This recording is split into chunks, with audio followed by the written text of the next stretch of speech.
Very good morning, all of you students. Today we will learn about the chemical shift in H1 NMR. आपल्याला एखाद्या कंपाऊंडची chemical shift value किती येते, काय येते, हे आपण एखाद्या प्रोटॉन NMR स्पेक्ट्रोस्कोपीमध्ये आपल्याला बघायचं आहे. प्रत्येकाची म्हणजे प्रोटॉन NMR मध्ये असेल किंवा C13 मध्ये असेल, फ्लोरीन 19 असेल, फॉस्फरस 31 असेल, त्या प्रत्येक स्पेक्ट्रोस्कोपीमध्ये प्रत्येकाची रेंज काही ना काहीतरी ठरलेली असते. ओके, आता आपण ऑर्गॅनिक केमिस्ट्रीवरती जर विचार करायला गेलो तर कार्बन आणि हायड्रोजनमध्येच आपण बघतो. तुम्हाला सेम 3ला जेव्हा तुम्ही येताय तेव्हा C13मध्ये केमिकल शिफ्ट व्हॅल्यू ही 0 ते 200 ppm असते, 210 ppm पर्यंत असते. पण H1 NMR मध्ये आपली जर केमिकल शिफ्ट व्हॅल्यू बघितला तर ती येते जवळपास 0 ते 10 ppm ह्या रेंजमध्ये येते. ओके, आता आपण one by one chemical shift range आणि केमिकल शिफ्ट म्हणजे काय हे एक्झॅक्टली आपण बघत जाऊया. Okay, then the very first, NMR absorption generally appears as a sharp peak. जेव्हा आपण NMR घेतो एखाद्या कंपाऊंडचा तर आपल्याला जे पीक्स ऑब्झर्व होतात आणि त्या पीकच्या आधारे आपण तो मॉलिक्यूल असाइन करायला आपल्याला युजफुल होतं. Okay, secondly, increasing chemical shift is plotted from left to right. म्हणजे लेफ्ट, आता आपला जो स्क्रीन आहे किंवा तुमच्या तिकडनं जर तुम्ही विचार केला तर ही बाजू जी आता आपलं कर्सर आहे ती लेफ्ट आहे आणि इकडं आहे राईट. तर 0 10 20 सॉरी 0 1 2 3 4 5 6 7 8 9 10 अशा पद्धतीने तिची रेंज असते. म्हणजे लेफ्टपासून राईटपर्यंत तो केमिकल शिफ्ट व्हॅल्यू वाढत जातो. Third point, most proton absorbs between 0 to 10 ppm. प्रत्येक प्रोटॉनची एक केमिकल शिफ्ट व्हॅल्यू ठरलेली असते. ती कुठे कशी ठरते, काय ठरते ते आपण पुढे बघणार आहोत किंवा CM3मध्ये आणखी डिटेल बघणार आहोत. पण प्रत्येक प्रोटॉनची जी काही केमिकल शिफ्ट व्हॅल्यू आहे ते जवळपास 0 आणि 10 ह्या ppmच्या मध्येच बसते सगळे. Okay, then fourth point is the terms up field and down field describe the relative location of peak. Upfield means to the right and downfield means to the left. हे आपण पुढच्या स्लाइडमध्ये मी तुम्हाला एक डायग्राम दाखवतो, त्या डायग्राममध्ये आपण बघायचं आहे. डाऊनफिल्ड म्हणजे काय, ज्याची केमिकल शिफ्ट व्हॅल्यू 0 ppm पासून सुरुवात होती त्याला आपण डाऊनफिल्ड म्हणतो. आणि अपफिल्ड म्हणजे ज्याची केमिकल शिफ्ट व्हॅल्यू 10च्या आसपास आहे, 8च्या आसपास आहे, त्याला आपण म्हणतो अपफिल्ड. अशा पद्धतीने आपण म्हणतो. Okay, then fifth one is NMR absorptions are measured relative to the position of a reference peak at 0 ppm on the delta scale due to tetramethylsilane. In short, we can write as TMS. Generally, TMS is an volatile inert compound that gives a single peak upfield from typical NMR absorption. आपण NMR absorption मध्ये reference compound म्हणून आपण काय करतो, TMS use करतो. Reference compound म्हणजे काय करतो, TMS यूज करतो. TMS जर तुम्ही स्ट्रक्चर बघितला तर मी इथं तुम्हाला ड्रॉ करतो TMS स्ट्रक्चर. तर टेट्रामिथाइल, ब्रॅकेट टाकाय पाहिजे इथं, सॉरी, टेट्रामिथाइल सिलेन अशा पद्धतीचं त्याचं नाव आहे TMS. TMSचा लॉंग फॉर्म काय, टेट्रामिथिल आणि सिलिकॉन म्हणजे सिलेन. ओके, हे त्याचं नाव झालं टेट्रामिथिल सिलेन. हा कंपाऊंडच्या बाबतीत काय आहे की ह्याच्यामध्ये एकूण 12 हायड्रोजन्स आहेत. बघा, चारित्रिकम 12 हायड्रोजन्स आहेत. आणि इथं आहे सिलिकॉन. सिलिकॉन आहे इलेक्ट्रोपॉझिटिव्ह मेटल. सिलिकॉन हा इलेक्ट्रोपॉझिटिव्ह मेटल, ॲक्च्युली तो नॉन मेटल आहे. तर तो नॉन मेटल आहे सिलिकॉन. तो काय करतो, आपल्याकडचं इलेक्ट्रॉन क्लाउड कार्बनकडे देतो आणि इलेक्ट्रॉन क्लाउड कार्बनकडे केल्यामुळे तिथं काय होतं, तो कार्बनचा इलेक्ट्रॉन क्लाउड तुमच्या मॅग्नेटिक फील्डला स्ट्रॉंग अपोज करतो आणि स्ट्रॉंग अपोज केल्यामुळे तिथं होतं शिल्डिंग.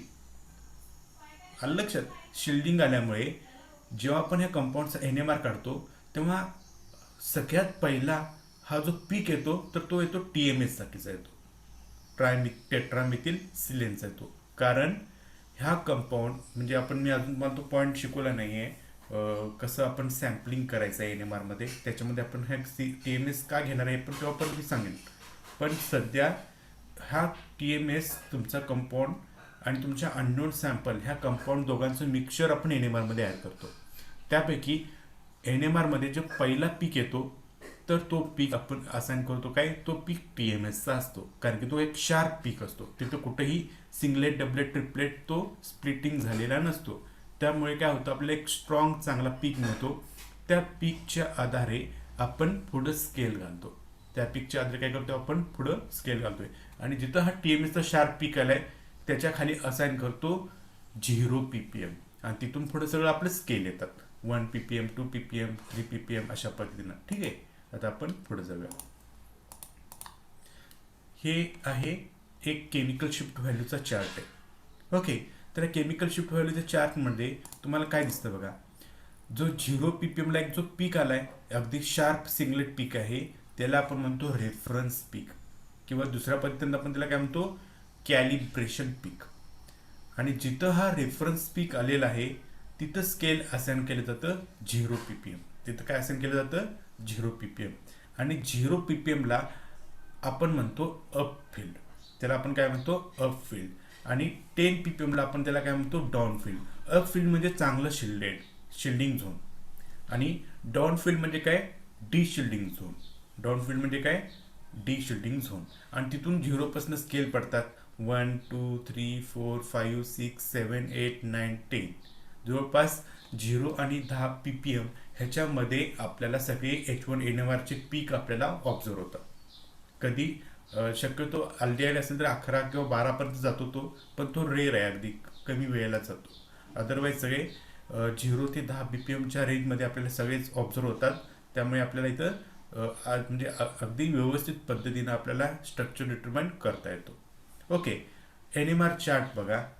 द डाऊन फील्ड म्हणजे आपला हा साईड, ह्याला आपण म्हणायचं डाऊन. आता एखाद्या आपण असतो की म्हणजे एखादं तुमचं छोटं गाव असेल तर थोडं टेकडीवर असतं, थोडं खालती असतं, मग आपण त्याला काहीतरी नाव देतो, वरील वाडा, खालील वाडा, असं काहीतरी आपण नाव देतो. सिमिलरली ह्या NMR मध्ये पण असंच आहे. 0च्या आसपासचे पीक जे येतात त्यांना आपण म्हणतो अप फील्ड मधले येतात, आणि 10च्या आसपास, 9च्या आसपास जे पीक येतात, 8च्या आसपास जे पीक येतात त्याला आपण म्हणतो डाऊन फील्ड. ओके, मग डाऊन फील्ड जो असतो त्याला आपण डिशिल्डिंग साईड म्हणतो, आणि तो असतो तुमच्या चार्टच्या लेफ्ट साईडला. कारण त्याला फील्ड स्ट्रेंथ जे अप्लाय केले असते तिथं काय झाले असते, lower field strength for resonance required असतो. तो म्हणजे कमी फील्ड स्ट्रेंथ मध्ये तो मॉलिक्यूल रेझोनन्समध्ये आलेला असतो. आणि अप फील्ड जो आहे त्याला रेझोनन्समध्ये येण्यासाठी हायर फील्ड स्ट्रेंथ अप्लाय केलं, म्हणजे हायर फील्ड स्ट्रेंथ तो ॲब्सॉर्ब केलेला असतो रेझोनन्ससाठी. त्यामुळे तो येतो शिल्डेड झोन, म्हणजे अप फील्ड किंवा राईट साईडला येतो. आणि टेट्रामिथिल सिलेन ज्याला आपण म्हणतो TMS, हा आपण कशासाठी घेतो तर एक रेफरन्स पॉईंट. इथून जे पीक येतील 4ला येतील, 5ला येतील, राईट. पण सध्या आपल्याला रेफरन्स, त्या दोघांचं डिस्टन्स आपल्याला जर मेजर करायचं असेल तर आपल्याला एक रेफरन्स लागतो. त्यासाठी आपण TMS यूज करतो ॲज अ रेफरन्स कंपाऊंड म्हणून. Okay, then next, the chemical shift value of the x axis gives the position of an NMR signal measured in ppm according to the following equation. जे काय आपलं chemical shift येते ती आपली chemical shift 0 पासून आपण major केलेलं असतो, आणि ते येतं ppm मध्ये, त्या ppm ह्या स्केलमध्ये येतं. पण जनरली आपण, मला सांगा, आपण जे रेडिओ फ्रिक्वेन्सी यूज करतो तर त्याचे युनिट जे असतात ते मेगाहर्ट्झमध्ये आपण NMR स्पेक्ट्रोस्कोपीमध्ये ते रेडिओ फ्रिक्वेन्सी वापरलेला असतो. ओके, त्याचबरोबर आपल्याला जे काही केमिकल शिफ्ट जी व्हॅल्यू आलेली असते ती सुद्धा हर्ट्झमध्ये आलेली असते. आपण त्याचं conversion parts per million that is ppm मध्ये कन्वर्ट करतो. आणि ते कसं कन्वर्ट करतो तर आपण या फॉर्म्युलामध्ये आपण बघूया, chemical shift in ppm on the delta scale. Chemical shift measure करण्यासाठी 2 स्केल वापरतात, एक डेल्टा स्केल आणि दुसरा आहे तो टौ स्केल. डेल्टा स्केलच्या अगदी अपोजिट असतो टौ स्केल. डेल्टा स्केलपेक्षा अपोजिट असतो टौ स्केल, पण जनरली टौ स्केल यूज नाही करत. आणि आपल्या सिलेबसमध्ये सेम 3ला आपण अगदी डिटेल बघतो तेव्हा आपण बघणार आहोत, पण आता ह्या सेमिस्टर 2ला थोडं कमी आहे त्यामुळे मी ते डिस्कस केलेलं नाही. That is the chemical shift only delta scale. Okay, तर केमिकल शिफ्ट कसं मेजर करतात तर बघा, observed chemical shift in hertz down field from TMS divided by frequency of the NMR spectrometer in megahertz. जी काही chemical shift value आलेली आहे TMS पासून, ती केमिकल शिफ्ट व्हॅल्यू असते हर्ट्समध्ये. ओके, तर त्या दोघांचा डिफरन्स TMSचा येतो 0 हर्ट्सला, आणि ऑब्झर्व केमिकल शिफ्ट समजा 2 आले असेल तर 2 - 0 म्हणजे 2 हर्ट्स आलेले आहे. आणि तुम्ही इन्स्ट्रुमेंटमध्ये किती यूज केलेलं आहे megahertz, 460 megahertz.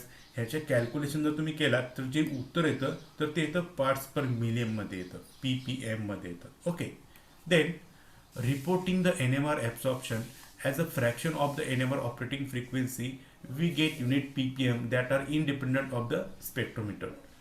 For different features of H1 NMR spectrum provides information about the structure. The very first is number of signal, second one is the position of signal, third one is intensity of signal, and fourth one is spin splitting of signal. आता बघा, H1 NMR आपल्याला 4 पद्धतीचे information देतो.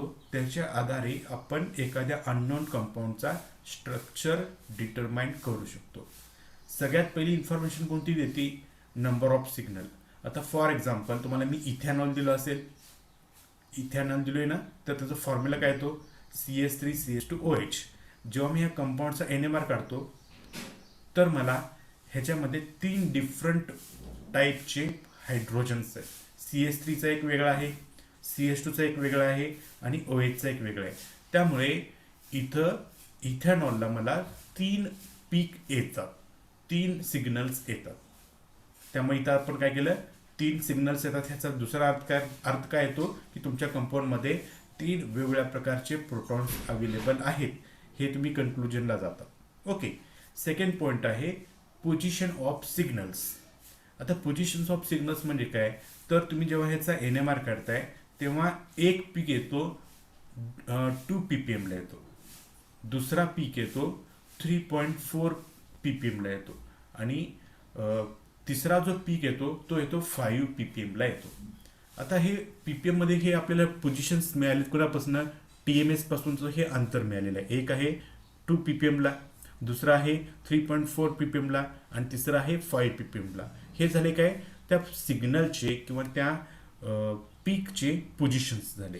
ह्या पोझिशनच्या आधारे सुद्धा आपण थोडं कन्क्लुजन काढू शकतो. ज्याची व्हॅल्यू 3.4 आलाय तिथं आपण कन्क्लुजन काढू शकतो की त्याच्या रिलेव्हंट किंवा त्याच्या जवळपास एखादा इलेक्ट्रोनिगेटिव्ह ॲटम आहे. हे कन्क्लुजन अशा पद्धतीने आपण काढू शकतो. तिसरा पॉईंट आहे intensity of signal. Intensity of signal म्हणजे काय की तो जो तुमचा पीक आलेला आहे, 3 पीक आलेत, त्याची इंटेन्सिटी सेम असत नाही. त्याची इंटेन्सिटीमध्ये फरक असतो. का फरक असतो? तर बघा, मी तुम्हाला एक्झाम्पल दिले कोणतं? इथॅनॉल. त्याचं फॉर्म्युला काय येतो? CH3CH2OH. त्यातल्या CH3 मध्ये 3 हायड्रोजन्स आहेत, CH2 मध्ये 2 हायड्रोजन्स आहेत, आणि OH मध्ये 1 हायड्रोजन्स आहेत. ह्यामध्ये 3, 2, 1 असे हायड्रोजनचे संख्या, हायड्रोजनची इतकी संख्या असल्यामुळे त्याची इंटेन्सिटी सुद्धा कशी असते? अशाच पद्धतीने असते. जिथं 1 OH आहे त्याची इंटेन्सिटी कमी असते, जिथं 2 हायड्रोजन आहेत त्याची इंटेन्सिटी पहिल्यापेक्षा डबल असते, आणि जिथं 3 इंटेन्सिटी आहे त्याची जिथं 3 हायड्रोजन आहेत त्याची इंटेन्सिटी पहिल्यापेक्षा ट्रिपल म्हणजे 3 पट असते. ह्याच्या आधारे सुद्धा आपण काय ओळखू शकतो की तिथं किती हायड्रोजन्स अवेलेबल आहेत हे ओळखू शकतो. Okay, and fourth one is spin splitting of signal. आणि आता हा चौथा पॉईंट जो आहे तो खूप महत्त्वाचा आहे. ती माहिती काय देते? हे कोणत्या कार्बनला कोणता म्हणजे ॲडजसंट हायड्रोजन ॲटम किती आहेत हे आपण ओळखू शकतो. आता इथेनॉलच्या बाबतीत कसं येतं? CH3CH2OH. OH साठी आपल्याला सिंगलेट मिळतो, पण CH2 साठी आपल्याला काय मिळतो? ट्रिपलेट मिळतो. आणि CH2 साठी आपल्याला क्वार्टेट मिळतो, आणि CH3 साठी आपल्याला मिळतो काय? ट्रिपलेट. अशा पद्धतीने आपल्याला पीक मिळतात. आणि हे ट्रिपलेट आहे, हे क्वार्टेट आहे, म्हणजे हे एकमेकांचे काय आहेत? ॲडजसंट आहेत, एकमेकाला लगत आहेत, एकमेकाला जवळचे आहेत, एकमेकांचे शेजार आहेत. अशा कन्क्लुजनपर्यंत आपण जाऊन त्या कंपाऊंडचा स्ट्रक्चर आपण इझिली डिटरमाइन करू शकतो. ओके, आता आपण बघूया 1 by 1. सगळ्यात पहिल्यांदा आपल्याला हा चार्ट खूप महत्त्वाचा आहे. बऱ्याच जणांना हा चार्ट माहिती असत नाही, किंवा काही वेळेला क्वेश्चन पेपरमध्ये देतात, काही वेळेला देत नाहीत. पण हा चार्ट तुमच्या दृष्टिकोनातून हा पाठ असायला पाहिजे. ओके, तर बघा, केमिकल शिफ्ट व्हॅल्यू प्रत्येकाची एक जवळपास ठरलेली असते रेंज, जवळपास त्याची रेंज ठरलेली असते. आपल्याला फक्त तो ओळखायचा असतो. ओके, तर बघा sp3 कार्बनला जर हायड्रोजन अटॅच असेल तर त्याची केमिकल शिफ्ट व्हॅल्यू कमी येते, 0.9 to 2 ppm येते. ओके, सिमिलरली बघा हे सगळे sp3 आहेत. rCH3 0.9, जर R2CH2 असेल म्हणजे आणखी एक R ग्रुप आला तर त्याची केमिकल शिफ्ट व्हॅल्यू थोडी वाढती, 1.3. आणखी एक R ग्रुप आला की त्याची आणखी वाढली, 1.7. ओके, त्याच्यानंतर एखादा तिथं इलेक्ट्रॉन विथड्रॉइंग ग्रुप जर असेल, झेडची तिथं व्हॅल्यू जर कार्बन किंवा ऑक्सिजन किंवा नायट्रोजन असेल तर त्याची केमिकल शिफ्ट व्हॅल्यू आणखी वाढती, 1.5 to 2.5. जर ॲसिटायलॅनिक हायड्रोजन असेल म्हणजे अल्काईन असेल तर त्याची केमिकल शिफ्ट व्हॅल्यू येते किती, 2.5. त्याच्यानंतर सिंपल आपला sp3 कार्बनला हायड्रोजन अटॅच आहे पण तिथं दुसरा ॲटम त्याला ऑक्सिजन किंवा हायड्रोजन असेल तर त्याची केमिकल शिफ्ट व्हॅल्यू सांगितली की तुम्हाला 2.5 ते 4च्या आसपास येईल. ओके, आताच मी म्हटलं की CH2OH मध्ये जो CH2 असतो त्याची केमिकल शिफ्ट व्हॅल्यू 3.4 येते. हे अशा पद्धतीने आपण हे गेस करू शकतो. आता ही इकडची जी रेंज आहे ही सगळी डी शिल्डिंग झोनमध्ये येतात. हे सगळे शिल्डिंग झोनमध्ये आहेत म्हणजे कमी केमिकल पीपीएम व्हॅल्यू आहेत, बरोबर. पण इथं जे आहे ते सगळे डी शिल्डिंग झोनमधले एक्झाम्पल्स आहेत. कसे तर बघा, हा आहे कार्बन डबल बॉन्ड कार्बन आणि त्याला अटॅच आहे हायड्रोजन म्हणजे हा आहे अल्किन. अल्किन आहे sp2. तर sp2 असताना त्याची केमिकल शिफ्ट व्हॅल्यू येते बघा किती, 4.5 ते 6 ppm येते म्हणजे थोडी हायर येते. जर ॲरोमॅटिक हायड्रोजन असेल तर त्याची केमिकल शिफ्ट व्हॅल्यू तर आणखी जास्त येते, 6.5 ते 8. ह्याला आपण म्हणतो डी शिल्डिंग. ह्याला सुद्धा आपण काय म्हणतो, डी शिल्डिंग. पण ह्या झोनमध्ये जे आहे त्यांना आपण म्हणतो काय, शिल्डिंग म्हणतो. ह्याला आपण काय म्हणतो, शिल्डिंग म्हणतो. पण इथं आपण काय म्हणतो, ह्याला डी शिल्डिंग म्हणतो. ह्याची केमिकल शिफ्ट व्हॅल्यू जास्त आली म्हणून 6.5 to 8 आले म्हणजे हे सुद्धा डी शिल्डिंग आहे. सगळ्यात जास्त येते कुणाची, तर अल्डिहायडिक जर प्रोटॉन असेल तर त्याची केमिकल शिफ्ट व्हॅल्यू जास्त येते, 9 ते 10 येते. आणि त्याच्यापेक्षा सुद्धा जास्त कुणाची येते तर तो आहे कार्बॉक्सिलिक ॲसिड. त्याची येते केमिकल शिफ्ट व्हॅल्यू किती, 10 ते 12 ppm मध्ये येते. आणि जर अल्कोहोल असेल किंवा अमाइन असेल ह्याची केमिकल शिफ्ट व्हॅल्यू फिक्स कधी असत नाही. त्याची केमिकल शिफ्ट व्हॅल्यू 1 ते 5 ppmच्या आधीमध्ये कुठेही येतं. ह्याला आपण म्हणतो variable chemical shift value. Variable म्हणजे काय, ती व्हेरी होत राहते ऑटोमॅटिकली. आता फॉर एक्झाम्पल मी आता इथेनॉलचा NMR काढला तर मला त्याची केमिकल शिफ्ट व्हॅल्यू येते 5 ppm. लगेच 5 मिनिटांनी परत मी इथेनॉलचा केमिकल NMR काढला तर तिथं मला येते 3 ppm. आणखी 5 मिनिटांनी मी परत काढलो तर मला केमिकल शिफ्ट व्हॅल्यू किती येते, 1 ppm. म्हणजे अल्कोहोलची NMR जेव्हा तुम्ही काढताय तेव्हा त्याचं पीक 1 ते 5च्या आधीमध्ये कुठेही आसपास येऊ शकतं. त्याची केमिकल शिफ्ट व्हॅल्यू व्हेरिएबल असते, फिक्स असत नाही. हे वरच्या जशा आहेत तशा ह्या फिक्स नाही राहत. अल्कोहोल असेल किंवा अमाइनचे असेल, का नाही राहत फिक्स, तर ह्याचं उत्तर सुद्धा हे आहे की अल्कोहोल मधला जो काही प्रोटॉन आहे तो ट्रेस अमाऊंट ॲसिड किंवा बेस असेल तुमच्या कंपाऊंड ह्याच्यामध्ये सॉल्वंटमध्ये तर त्याच्यावर तो एक्सचेंज होतो किंवा हा हायड्रोजन दुसऱ्या अल्कोहोल मॉलिक्युलमधल्या हायड्रोजनवरती एक्सचेंज होत राहतो. त्यामुळे त्याची केमिकल शिफ्ट व्हॅल्यू काय होती, एक्सचेंज होत असल्यामुळे कायम बदलत राहते. कॉन्सन्ट्रेशनवरती बदलती, टेम्परेचरवरती बदलती, असे बरेच फॅक्टर आहेत. त्यामुळे ह्याची केमिकल शिफ्ट व्हॅल्यू कधी एक्झॅक्टलीच येत नाही. आता 3 आले असेल, आणखी 6 महिन्याने पीक काढा, आणखी 6 महिन्याने NMR काढा तर तिथं मे बी 3.5 येईल. आणखी 6 महिन्याने काढा मे बी 5 येईल. आणखी 1 मिनिटाने काढा मे बी 1 ppm पण येईल. असं काय फिक्स अल्कोहोल आणि अमाइनची केमिकल शिफ्ट व्हॅल्यू असत नाही. Okay, then next. आता आपण 4 पॉईंट बघितलं होतं तर त्या 4 पॉईंटच्या आधारे नंबर ऑफ सिग्नल्स कसे येतात, काय येतात हे आपल्याला इथं बघायचं आहे. The very first is NMR. H1 NMR provides the number of signal. The very first is the number of NMR signals equals the number of different types of proton in a compound. जेवढे NMR signal येतात तेवढे NMR signal आपल्याला काही information देतात की तेवढे वेगवेगळ्या प्रकारचे प्रोटॉन त्याच्यामध्ये प्रेझेंट आहेत. Okay, protons in different environment gives different NMR signal. ज्या प्रोटॉनचा नेचर एन्व्हायरमेंट हा वेगळा आहे तसा त्याचा NMR हा वेगळा मिळतो. Equivalent proton gives the same NMR signal. जे इक्विव्हॅलेंट प्रोटॉन्स आहेत ते आपल्याला फक्त एकच NMR सिग्नल देतात. कसे, तर मी तर तुम्हाला एक्झाम्पलनं प्रूव्ह करतो. इथं बघा CH3 बॉन्ड O आहे, परत बॉन्ड CH3. ओके, तर ह्याच्यामध्ये हा 3 हायड्रोजन आणि 3 हायड्रोजन, ह्या कार्बनला अटॅच आहे, हा कार्बन ऑक्सिजनला अटॅच आहे, हा सुद्धा कार्बन ऑक्सिजनला अटॅच आहे. ह्या ऑक्सिजनमधनं प्लेन पास केला तर आपल्याला फक्त CH3 राहतो. आणि हे 3 हायड्रोजन आणि इथले 3 हायड्रोजन असे एकूण बनले 6 हायड्रोजन. हे 6 हायड्रोजनचं नेचर एक झालं. ह्या 6 हायड्रोजनचं नेचर एक झालं. त्यामुळे जेव्हा मी ह्याचं नाव येतं डायमिथिल इथर, जेव्हा मी ह्या कंपाऊंडचा NMR काढतो तेव्हा मला फक्त एकच पीक मिळेल. ह्या CH3 साठी किंवा ह्या CH3 साठी एकच पीक मिळेल. ओके. आता दुसरा मोलिक्यूल आहे CH3CH2Cl. आता इथं जर तुम्ही बघितलात तर ह्या CH3 मध्ये 3 हायड्रोजन्स आहेत, ह्या कार्बनला 3 हायड्रोजन्स आहेत, ह्या कार्बनला 2 हायड्रोजन्स आहेत. म्हणजे ह्याचं नेचर बदललं अगदी परफेक्टली. ओके. त्याच्यानंतर ह्या 3 हायड्रोजनमध्ये हे 3 हायड्रोजन एकमेकाला इक्विव्हॅलेंट आहेत, पण हे 3 हायड्रोजन ह्या 2 हायड्रोजनवरती नॉन इक्विव्हॅलेंट आहेत. ओके. त्यामुळे ह्या 3 हायड्रोजनसाठी मला एक पीक मिळेल. सिमिलरली ह्या CH2 मध्ये हा जो 2 हायड्रोजन्स आहेत, हे 2 हायड्रोजन एकमेकाला इक्विव्हॅलेंट आहेत, पण हे 2 हायड्रोजन ह्या 3 हायड्रोजनवरती नॉन इक्विव्हॅलेंट आहेत. काय आहे ते? ह्या 3 हायड्रोजनवरती नॉन इक्विव्हॅलेंट आहेत. त्यामुळे ह्या 3 हायड्रोजनसाठी मला एक पीक मिळेल, त्याला मी A असाइन केलंय, आणि ह्या 2 हायड्रोजनसाठी मी त्याला असाइन केलंय B. त्यामुळे जेव्हा मी ह्या इथिल क्लोराईडचा जेव्हा मी NMR काढेन तेव्हा मला किती पीक मिळतील? 2 NMR सिग्नल्स मिळतील. सिग्नल्स म्हणजे पीक आपण असं म्हणू शकतो. ओके. आता इथं बघा, ह्याचं नाव आहे इथिल मिथिल इथर. नाव काय त्याचं? इथिल मिथिल इथर. तर हा CH3 ह्या ऑक्सिजनला अटॅच आहे, आणि CH2 आणि CH3 अशा पद्धतीने एकूण ह्याच्यामध्ये 3 कार्बन्स आहेत. ओके. आता इथं जर बघितलात तर ह्या 3 हायड्रोजनसाठी मला एक पीक मिळतो. ओके. त्याच्यानंतर ह्या CH2 साठी दुसरा पीक मिळतो, आणि ह्या CH3 साठी मला एकूण तिसरा पीक मिळतो. अशा पद्धतीनं मला ह्या मोलिक्यूलसाठी 3 पीक मिळतात. आता इथं फक्त CH3 आहे, तर मला हे दोन्ही सेम आहेत. म्हणजे ऑक्सिजनमधनं जर मी प्लेन पास केलो तर इक्वली भागामध्ये डिवाइड होतात, आणि इक्वली भागामध्ये डिवाइड झालं की इक्वल एक साईडला जितके कार्बन हायड्रोजन आहेत तेवढेच पीक काउंट करतो आपण.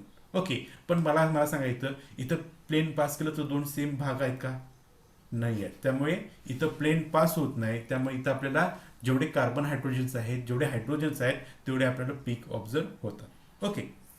Then next, to determine equivalent protons in a cycloalkanes and alkynes always draw all bonds to hydrogen.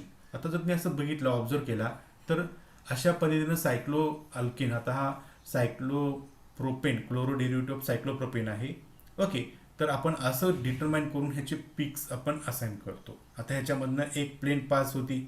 Okay. एक प्लेन पास झाल्यामुळे CH2 साठी एक पीक मिळतो, आणि ह्या हायड्रोजनसाठी दुसरा पीक असतो. त्यामुळे ह्या कंपाऊंडसाठी मला 2 पीक मिळतात. ओके. त्याच्यानंतर हा सुद्धा आहे अल्किन. अल्किनसाठी सुद्धा आपण असं व्यवस्थित ड्रॉ करायचं जेणेकरून आपल्याला पीक असाइन करताना बरं पडतं. जनरली जर आपण बघायला गेला तर ह्याच्यामधनं कुठंही प्लेन पास होत नाही. त्यामुळे ह्या हायड्रोजन आणि हा हायड्रोजन सुद्धा नेचर वेगळं आहे. काय नेचर वेगळं आहे? हा हायड्रोजन क्लोरीनसाठी सीस आहे, पण हा हायड्रोजन हा क्लोरीनसाठी कसं आहे? ट्रान्स आहे. त्यामुळे ह्या हायड्रोजनसाठी मला एक पीक मिळतो, ह्या हायड्रोजनसाठी 2 पीक मिळतो, आणि ह्या हायड्रोजनसाठी मला किती मिळतात? 3 पीक मिळतात. ओके. आणि जर तुम्ही असं ड्रॉ केला तर मला ह्या हायड्रोजनसाठी 1 आणि ह्या हायड्रोजनसाठी 2 असे 2 पीक मिळतात. पण हे चुकीचं आहे. आपण स्ट्रक्चर जेव्हा आपण कार्बन कार्बन डबल बॉन्ड येतो तेव्हा असंच ड्रॉ करायचं आहे, आणि ह्या पद्धतीने जर आपण असाइन केलं तर ह्याच्यामध्ये 3 पीक येतात. ओके. देन नेक्स्ट, इथं आपण बघूया Cl CH2 CH2 Cl. तर ह्यामध्ये एक प्लेन पास करा. इथून CH2 मधनं प्लेन पास करा. मी दाखवतो प्लेन पास करूनच, टू अवॉइड दी कन्फ्युजन. बघा, इथं प्लेन पास केलो तर हा भाग, अजून पण दाखवतो, हा भाग आणि हा भाग कसे आहेत? सेम आहेत. दोन्ही भाग कसे आहेत? सेम आहेत. त्यामुळे फक्त एकच भाग आपण हे करायचं, असाइन करायचं, आणि ह्या भागामध्ये इथं एकच CH2 आहे. त्यामुळे मला इथं मिळणार काय? एकच NMR सिग्नल मिळणार.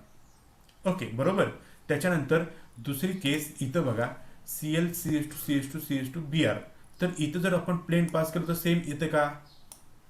इथं Cl आहे आणि इथं Br आहे, म्हणजे सेम नाही आहे. ओके. त्यामुळे आता हे आपल्याला इथं प्लेन पास करता येणार नाही आहे. मग आता एकूण किती वेगवेगळ्या प्रकारचे हायड्रोजन आहेत त्याला आपण नंबरिंग द्यायचं आहे. ह्या हायड्रोजनला A दिलं आपण, ह्याला आपण म्हटलं बी, ह्याला आपण म्हटलं सी. 3 आहेत, त्यामुळे 3 पीक आपल्याला ऑब्झर्व झाले. ओके. त्याच्यानंतर इथं आहे ईस्टर, इथं CS3, इथं पण प्लेन पास होत नाही, आणि इथं CS3. फरक काय आहे, हा जो CS3 आहे म्हणजे हा CS3 हा कार्बनला अटॅच आहे. ओके. आणि दुसरा CS3 आहे तो ऑक्सिजनला अटॅच आहे. त्यामुळे ह्या दोन्ही CS3चा गुणधर्म बदलले, या दोन्ही CS3चं नेचर बदललं. त्यामुळे प्रत्येकासाठी ह्या CS3 साठी मला एक ए आपण असाइन केलोय आणि ह्याला आपण बी, त्यामुळे मला इथे एकूण 2 पिक्स ऑब्झर्व होतील. ओके. त्याच्यानंतर सिमिलरली पुढचा इथेनॉल आहे, मगाशी म्हटल्याप्रमाणे इथं 3 पीक आपल्याला ऑब्झर्व होतील. ओके. आता मी क्लिअर करतोय आणि पुढच्या ह्याच्यामध्ये जातोय. In comparison to hydrogen atom on a ring or double bond, 2 protons are equivalent only if they are cis or trans to the same group. आता इथं जर बघितलात तर हा हायड्रोजन क्लोरीनला सीस पण आहे आणि हा हायड्रोजन क्लोरीनला सीस पण आहे, किंवा हा हायड्रोजन ह्या क्लोरीनला ट्रान्स आहे आणि हा हायड्रोजन ह्या क्लोरीनला ट्रान्स आहे. त्यामुळे हे दोन्ही हायड्रोजनचं नेचर बनलं एक.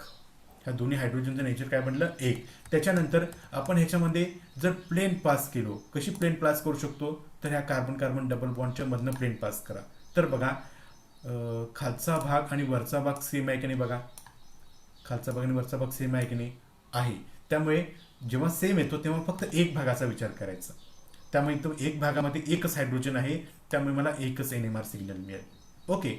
आता पुढच्या भागामध्ये जर तुम्ही बघितलात तर इथं थोडासा फरक आहे, इथं प्लेन पास होत नाहीये. त्याच्यानंतर हा हायड्रोजन ॲटम ह्या क्लोरीनला कसा आहे, सीस आहे, आणि हा हायड्रोजन ह्या ब्रोमिनला सीस आहे. ओके. त्याच्यानंतर परत दुसरी पॉसिबिलिटी दाखवतो, हा हायड्रोजन ह्या क्लोरीनला ट्रान्स आहे आणि हा हायड्रोजन ह्या ब्रोमिनला ट्रान्स आहे. त्यामुळे हे दोन्ही हायड्रोजनचं नेचर हे डिफरंट आहे. त्यामुळे 2 हायड्रोजनचे नेचर असल्यामुळे मला इथे मिळणार किती, 2 NMR सिग्नल्स मिळतील. किती मिळतील, 2 NMR सिग्नल्स मिळतील. ओके. त्याच्यानंतर मगाशी मी म्हटल्याप्रमाणे आता इथे एक हायड्रोजन आहे, इथे एक दुसरा हायड्रोजन आहे, इथे एक तिसरा हायड्रोजन आहे. ओके. तर ह्या हायड्रोजनसाठी एक पीक, पण HC आहे तो HC त्या क्लोरीनसाठी ट्रान्स आहे आणि HB आहे तो क्लोरीनसाठी सीस आहे. त्यामुळे हे दोन्ही हायड्रोजन्स डिफरंट नेचरचे बनले. त्यामुळे जेवढे हायड्रोजन्स आहेत वेगवेगळ्या प्रकारचे, तेवढे मला सिग्नल्स मिळतात. तिथं 3 वेगवेगळ्या प्रकारचे हायड्रोजन्स आहेत, त्यामुळे मला 3 NMR सिग्नल्स मिळालेले आहेत. ओके. आता मी पुढे जातो.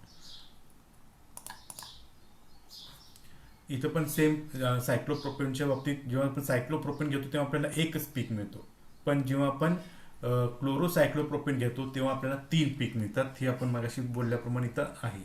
त्याच्यानंतर इनर्शोटोपिक आणि डायस्टोटोपिक प्रोटॉन हे काय असतं हे आपण डिटेल सेम 3ला बघणार आहोत. तुमच्या सेम 2च्या सिलेबसप्रमाणे इतकं डीपमध्ये जायची आपल्याला आवश्यकता नाही आहे, पण तुम्ही तुमच्या नोट्समध्ये लिहून ठेवा इनर्शोटोपिक आणि डायस्टोटोपिक. ओके. त्याच्यानंतर सेकंड भाग जो आहे तो आहे H1 NMR, that is the position of signal. That is the position of signal. आता पोझिशन ऑफ सिग्नल म्हणजे काय, कुठं पोझिशन येते, कशी येते, काय येते, हे आपल्याला ह्या पॉईंटमध्ये बघायचं आहे. ओके. आता बघा, since the electron experience a lower magnetic field strength, it needs a lower frequency to achieve resonance. Lower frequency is to the right in an NMR spectrum towards a lower chemical shift, so shielding shifts the absorption upfield. आता तुम्हाला इथे एक nucleus दिसतो, हा आहे nucleus. Okay. हा nucleus एक isolated protons आहे, एक आयसोलेटेड प्रोटॉन्स आहे म्हणजे सिंपल प्रोटॉन आहे. ओके. हा सिंपल प्रोटॉन स्वतःभोवती कमी मॅग्नेटिक काय म्हणतो त्याला, सेकंडरी काय म्हणतो त्याला आपण, सेकंडरी इंड्यूस फील्ड. हा आयसोलेटेड प्रोटॉन असल्यामुळे कमी आहे, आणि तुमचा अप्लाइड मॅग्नेटिक फील्ड आपण H0 किंवा B0 न डिनोट करतो. त्यामुळे हा जो न्यूक्लियस आहे फक्त आयसोलेट असल्यामुळे हा जो मॅग्नेटिक फील्ड अप्लाय केलाय तोच फील्ड आपल्याला दाखवतो, तोच फील्ड आपल्याला काय दाखवतो. पण समजा हा तुमचा प्रोटॉन एखाद्या ऑक्सिजन किंवा नायट्रोजन सारखे एखादी इलेक्ट्रॉन डेन्सिटी कंपाऊंडला अटॅच असेल, तर इथून तयार होणारा सेकंडरी इंड्यूस मॅग्नेटिक फील्ड स्वतःभोवती स्ट्रॉंग तयार करेल, आणि strong secondary induce magnetic field जर तयार केला तर तो ॲप्लाइड मॅग्नेटिक फील्डला स्ट्रॉंगली अपोज करेल आणि स्ट्रॉंगली अपोज केल्यामुळे काय होईल, हा जो फील्ड होता त्याला थोडंसं कमी करेल, त्या फील्डला काय होईल, थोडासा कमी होईल. आता मी तुम्हाला एक सिंपल एक्झाम्पल देतो बघा. समजा आपण दोघं युद्ध करतोय, तुम्ही आणि मी. माझ्या हातामध्ये चांगली आपण म्हणजे मी तलवारी घेऊन मारणार नाही तुम्हाला, तर मी तुम्हाला एका काठीनं मारणार आहे. ओके. आणि तुमच्या हातामध्ये सध्या आता तुम्ही हा न्यूक्लियस आहात, तुमच्या हातामध्ये आता सध्या काहीही नाही आहे. जेव्हा मी एक काठीनं मारायला लागलो तुम्हाला, तेव्हा काय होईल, जेवढं काठीनं माराल तेवढा मार तुम्हाला बसणार आहे. म्हणजे तुम्ही न्यूक्लियस आहात आणि मी ॲप्लाइड मॅग्नेटिक फील्ड आहे. ॲप्लाइड मॅग्नेटिक फील्ड मी काठीने अप्लाय करतोय आणि तुम्ही न्यूक्लियस आहात, तुमच्या हातामध्ये काहीही नाही आहे. तुम्हाला जिथं मी मारतोय तेवढा मार तुम्हाला बसतोय. हे झालं पहिली गोष्ट.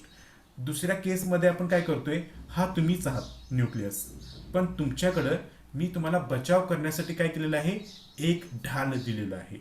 आणि परत मी हा ॲप्लाइड मॅग्नेटिक फील्ड आहे, मी परत माझ्या आहे त्या काठीनंच तुम्हाला जसं पहिल्यांदा मारलं होतं तसंच मारणार आहे, त्याच फोर्सनं मारणार आहे. पण तुम्ही काय करणार आहे, माझा मार थोडासा काय करणार आहात, चुकवणार आहात त्या ढालीच्या आधारे, शिल्डच्या आधारे. ओके. आणि जेव्हा तुमच्या हातात शिल्ड आली तेव्हा तुम्ही काय होताय, थोडंसं ताकदवान होत आहे, बाबा आता तरी मला मार्क कमी बसतो. असाच लॉजिक आपण ऑर्गॅनिक केमिस्ट्रीमध्ये अप्लाय करू शकतो. हा जो तुम्हाला दिसतो छोटासा, हा आहे एक प्रोटॉन. आणि प्रोटॉनला अटॅच म्हणजे OH असतो तेव्हा ऑक्सिजन आहे, NH असतो तेव्हा नायट्रोजन आहे, कार्बन असेल तेव्हा CH असेल तेव्हा कार्बन आहे. अशा पद्धतीनं स्वतःभोवती एक सेकंडरी इंड्यूस मॅग्नेटिक फील्ड तयार करतो. आणि जेव्हा सेकंडरी इंड्यूस मॅग्नेटिक फील्ड तयार होतो तेव्हा त्याची डायरेक्शन काय करतो, ह्या मॅग्नेटिक फील्डच्या अपोजिट साईडला असते. त्यामुळे ते काय करतात, ॲप्लाइड मॅग्नेटिक फील्डला अपोज करतो. आणि अपोज केल्यामुळे त्याची केमिकल शिफ्ट व्हॅल्यू कमी येते. म्हणजे मी मारताना तुम्ही वाचवताय शिल्डच्या आधारे, म्हणजे तुम्हाला मार्क कमी बसणार आहे. मार्क कमी बसणार आहे म्हणजेच काय, chemical shift value 0 1 ppm 2 ppm ला येईल.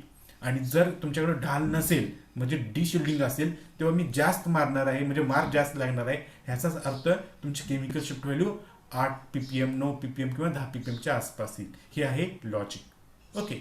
आता आपण पुढे जाऊया. हेच लॉजिकनुसार आपल्याला प्रत्येक कंपाऊंडची केमिकल शिफ्ट व्हॅल्यू ठरते. कमी असेल तर का कमी, जास्त असेल तर का जास्त. का असते कमी म्हणजे शिल्ड, तो स्वतःभोवती जर शिल्डिंग केला तर त्याची केमिकल शिफ्ट व्हॅल्यू कमी येते. आणि जर स्वतःभोवती शिल्डिंग केला नाही तर त्याची केमिकल शिफ्ट व्हॅल्यू काय येते, जास्त येते. हेच मी ह्या एका सिंपल उदाहरणानं सांगितलं आहे आणि त्याचं इथे एक्सप्लेनेशन दिलेलं आहे. तुम्ही वाचलात तर तुम्हाला समजून.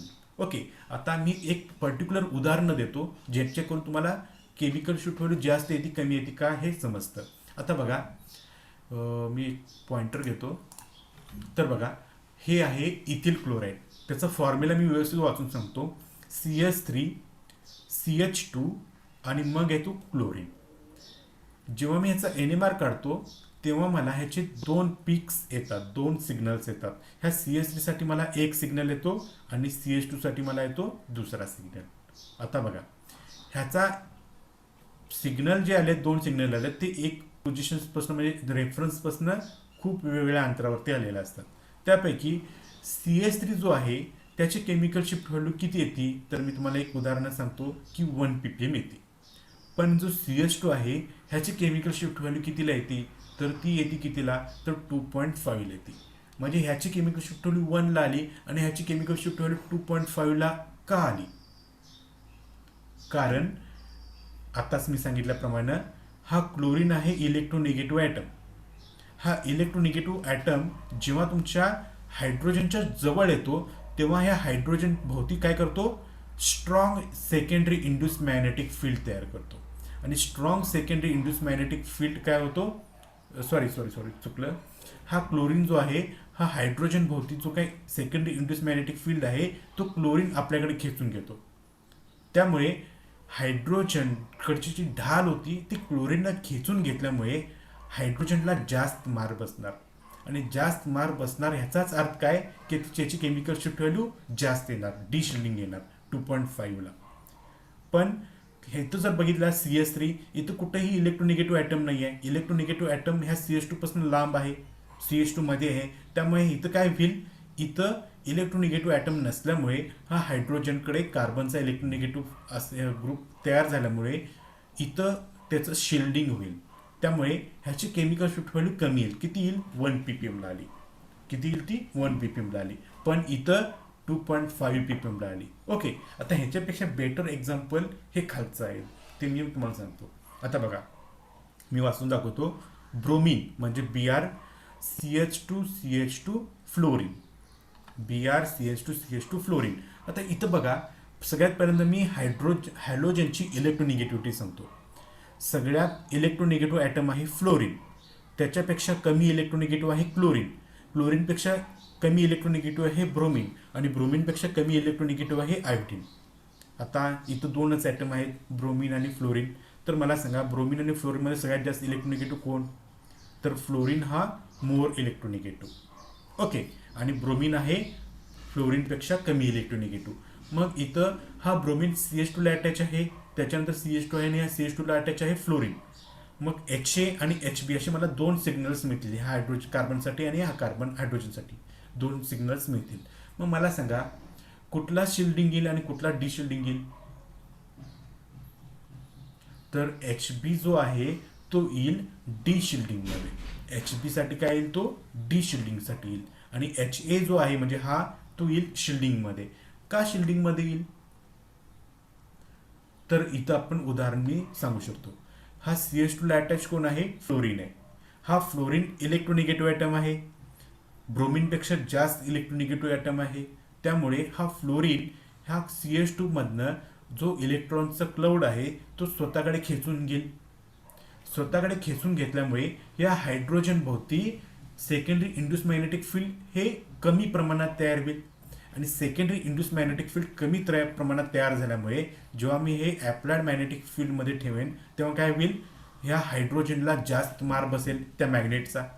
त्यामुळे ह्याची केमिकल शिफ्ट व्हॅल्यू काय येईल? जास्त येईल. आणि CH2Br ची काय होईल इथं? तर इथं कम्पेअर जर तुम्ही केला तर CH2 ची केमिकल शिफ्ट व्हॅल्यू 3 ppm येईल, पण ह्या CH2 ची केमिकल शिफ्ट व्हॅल्यू 2.6 ppm च्या आसपास येईल किंवा 2.4 ppm च्या आसपास येईल. असं का? तर जवळपास 2.4 आणि 2.7 मध्ये इतका फरक नाहीये, पण ब्रोमीन आणि फ्लोरीन मध्ये इतका फरक जाणवतोच. तो आहे 0.3 ppm चा. त्यामुळे हा जो CH2 आहे तो येतो कम्पॅरेटिव्हली शिल्डिंग आणि हा CH2 येतो कम्पॅरेटिव्हली डी शिल्डिंग झोन मध्ये येतो. ठीक आहे. आता ह्याच्यापेक्षा बेटर एक्झाम्पल आहे 3 नंबरचं. तर हे आहे बघा, Cl CH2 CH Cl2.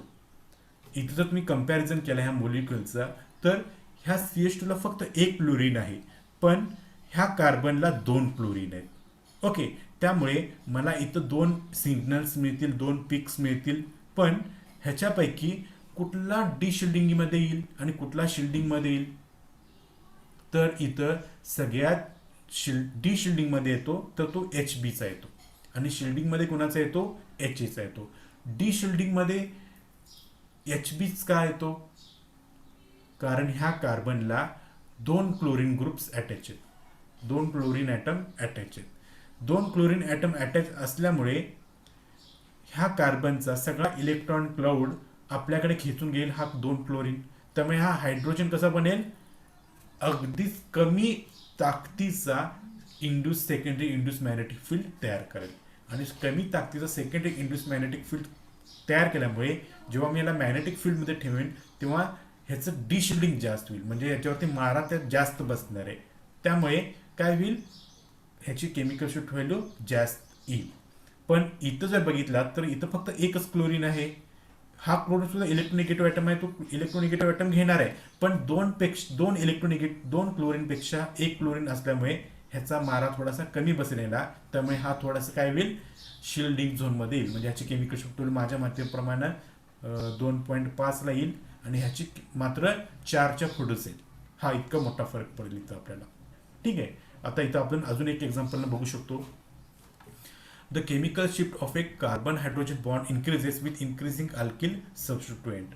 एखाद्या अल्किल सबस्टिट्यूएंट इन्क्रीज केला की आपल्याला केमिकल शिफ्ट व्हॅल्यू सुद्धा इन्क्रीज होत जाते. कशी? तर बघा, इथं RCH3 आहे, इथं R2CH2 आहे आणि इथं R3CH आहे. म्हणजे इथं जसं तुम्ही जाल तसं R ग्रुप वाढत गेलेला आहे. बरोबर आहे ना? ओके, जसं जसं आर ग्रुप वाढत गेलाय तसं केमिकल शिफ्ट व्हॅल्यू सुद्धा काय झालेलं आहे, वाढत गेलेलं आहे. हे त्याचं कारण आहे आणि प्रत्येक वेळेला कारण हेच अप्लाय करायचं आहे जे मी आता सांगितलं होतं ते. त्याच्यानंतर इलेक्ट्रोनेगेटिव्ह ॲटम जर असेल तर आपल्याला त्याची केमिकल शिफ्ट व्हॅल्यू चांगलीच वाढलेली जाणून येते. आता कशी इलेक्ट्रोनिगेटिव्ह ॲटम, तर बघा सगळ्यात पहिल्यांदा हा इलेक्ट्रो पॉझिटिव्ह मेटल आहे, त्याच्यापेक्षा लेस इलेक्ट्रो पॉझिटिव्ह मेटल कार्बन आहे. त्याच्यानंतर नायट्रोजन हा इलेक्ट्रोनिगेटिव्ह ॲटम आहे, पण नायट्रोजनपेक्षा मोर इलेक्ट्रोनिगेटिव्ह ऑक्सिजन आहे आणि ऑक्सिजनपेक्षा मोर इलेक्ट्रोनिगेटिव्ह ॲटम फ्लोरीन आहे.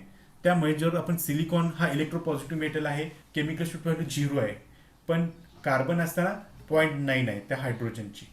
नायट्रोजन असताना मात्र वाढली 2.2, ऑक्सिजन असताना परत वाढली 3.2 आणि फ्लोरीन असताना 4.3 गेली. म्हणजे असा जर आपण ॲरो मी ड्रॉ केला तर मी असं म्हणू शकतो डिशिल्डिंग इन्क्रीजेस, किंवा मी असा ॲरो ड्रॉ केला तर मी असं म्हणू शकतो की शिल्डिंग इन्क्रीजेस.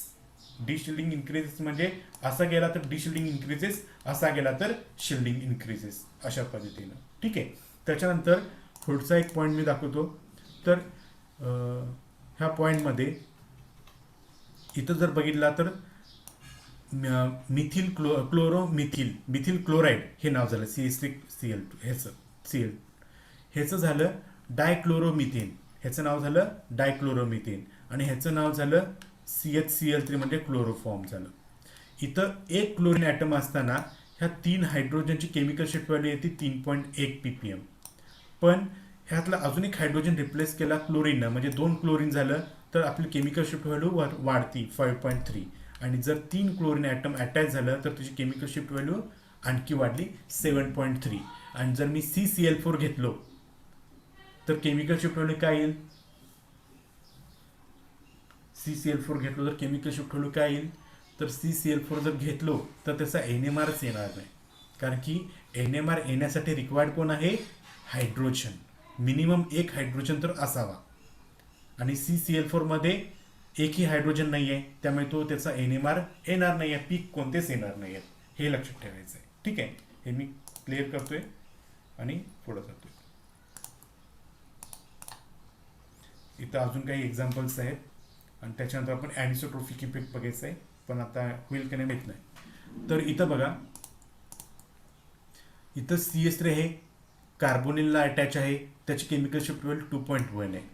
इथं सुद्धा CH3 आहे, पण एक हायड्रोजन रिप्लेस केलं आहे क्लोरीननं, तर त्याची केमिकल शिफ्ट व्हॅल्यू काय झालेलं आहे, वाढलेलं आहे. आणि इथं 2 क्लोरीन अटॅच केलेले आहेत, तर तो ब्ल्यूनं दाखवलेला जो प्रोटॉन आहे त्याची केमिकल शिफ्ट व्हॅल्यू आणखी वाढलेली आहे. का वाढलेलं आहे रे, कारण सांगितलं मी की त्या शिल्डिंग झोनमध्ये जर इलेक्ट्रोनिगेटिव्ह ॲटम असेल तर इलेक्ट्रॉनचा क्लाउड क्लोरीन स्वतःकडे खेचून घेतो.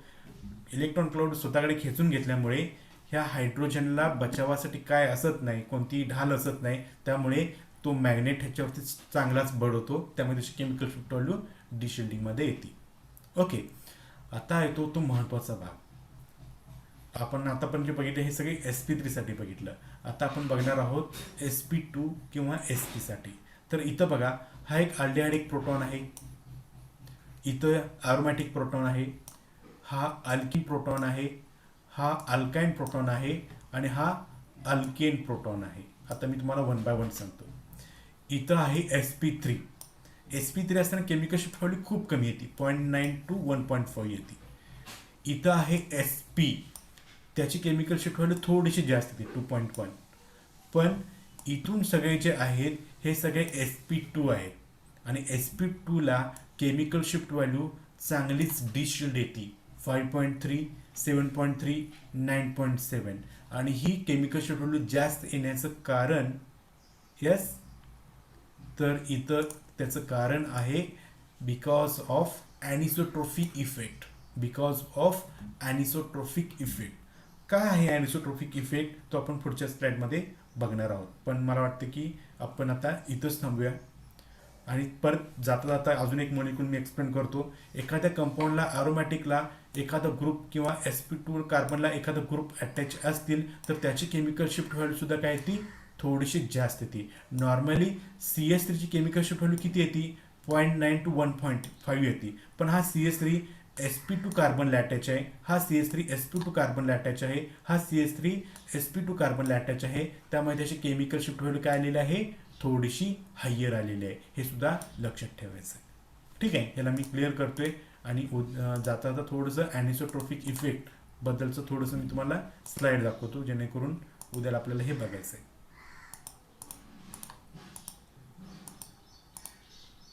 ॲनिसोट्रोपिक इफेक्टमध्ये आपल्याला बघायचं आहे की अरोमॅटिक प्रोटॉनची केमिकल शिफ्ट व्हॅल्यू का जास्त येते. त्याचं कारण सिम्पली अल्किन आहे, त्याची केमिकल शिफ्ट व्हॅल्यू जास्त येते. म्हणजे कार्बन कार्बन डबल बॉन्डची केमिकल शिफ्ट व्हॅल्यू जास्त येते. पण कार्बन कार्बन ट्रिपल बॉन्ड असेल परत कमी काय येते, हे पण बघणार आहोत ॲनिसोट्रोपिक इफेक्टमध्ये. ठीक आहे, इथं मी थांबतोय आणि उद्याचं आपण उद्याच्या लेक्चरमध्ये पुढचं आपण बघूया.